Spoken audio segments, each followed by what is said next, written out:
இப்போ நம்ம பார்க்க போகிற உணவு பன்னீர் டிக்கா ரேப் எப்படி பண்ணுறதுன்னு பார்க்கலாம். இந்த ஃபுட்டு 10 மினிட்ஸில் குயிக்காக பண்ணிடலாம்.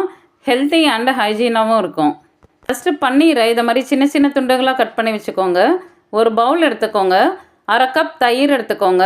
அதில் 1 ஸ்பூன் மிளகாய்த்தூள், 1 ஸ்பூன் மல்லித்தூள், 1 ஸ்பூன் கரம் மசாலா, 1/2 ஸ்பூன் சீரகத்தூள், தேவையான அளவு உப்பு சேர்த்துக்கோங்க. எலுமிச்சப்பழ சாறு பாதி இதில் சேர்த்துட்டு கஸ்தூரி மேத்தி இதில் சேர்த்து கலந்துருங்க.